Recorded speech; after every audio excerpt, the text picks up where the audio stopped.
Merci d'être avec nous, Ziad. Vous êtes le fondateur de Samar Media, le média citoyen arabe, une communauté web citoyenne en devenir. Votre série LOL, ma vie en comédie, est en ce moment en ligne sur votre page Facebook. On regarde la bande-annonce. Tell people the truth, but make them laugh. Otherwise, they will kill you. أنا بالنسبة لهم أول إشي بطلع أونلاين أول بنت هيك بتعمل هلا شوف كيف تغير الموضوع وباي ذا واي بالأردن صار في كتير بنات كوميديانز هلا. L'humour offre une latitude qu'aucun autre art ne peut offrir. L'humour, c'est une arme de destruction massive. It's unusual to choose topics like ISIS or Arab dictators as material for comedy. اسمحوا لنا اخواتنا انا نخلص الرشوه تفضل صحيح الشعب الجزائري يحب الضحك الحمد لله لما تعيش في الجزائر فكونك متاكد انه المواضيع مش راح يخلصوا كامل.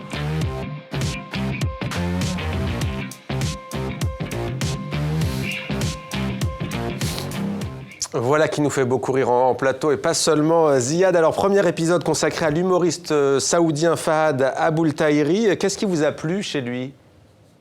Écoutez, ce qui nous a plu chez Farhad et plus largement chez les humoristes saoudiens, c'est que, comme vous le savez, ils ont à faire à une situation, notamment vis-à-vis de la censure, qui est très délicate, qui est très compliquée. On ne peut pas tout dire en Arabie.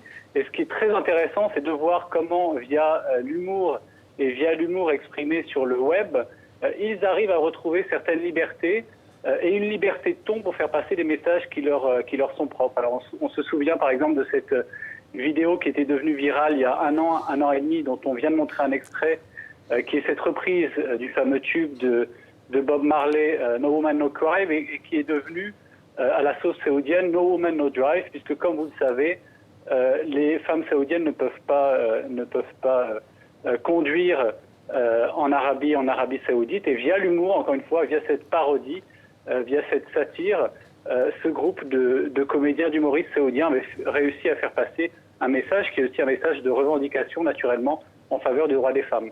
Et pourquoi vous, Samar Media au juste, vous êtes penché sur cette question de l'humour, qui est donc une arme pour résister en Méditerranée, dans le monde arabe, mais pas seulement, bien entendu. Oui, enfin, ce qui nous est apparu très intéressant, d'abord, c'est de voir, de constater toutes ces nouvelles formes de comédie qui sont développées, notamment via le web. Alors, il y a tous ces YouTubers, tous ces Facebookers, toutes ces personnes qui maintenant ont une très grande communauté de suiveurs sur Instagram aussi. Vous avez le stand-up, la comédie stand-up, qui également est devenue très populaire, et en Afrique du Nord et au Moyen-Orient, dans le Golfe, notamment beaucoup de sites satiristes, beaucoup de journaux en ligne, type Al-Manchar par exemple en Algérie, qui sont très populaires, et beaucoup de comédies demeurent. Et ce qui est intéressant de voir, encore une fois, via ces différentes formes d'expression, c'est comment ces personnes, ces comédiens sont devenus des porte-voix pour toute une jeunesse qui, encore une fois, via l'humour, arrive à faire passer des messages qui ne passeraient pas autrement. Merci beaucoup Ziad Klo, merci Ziad d'avoir été en direct avec nous. Samar Media et donc cette série LOL, ma vie en comédie, c'est en ligne notamment sur votre page Facebook.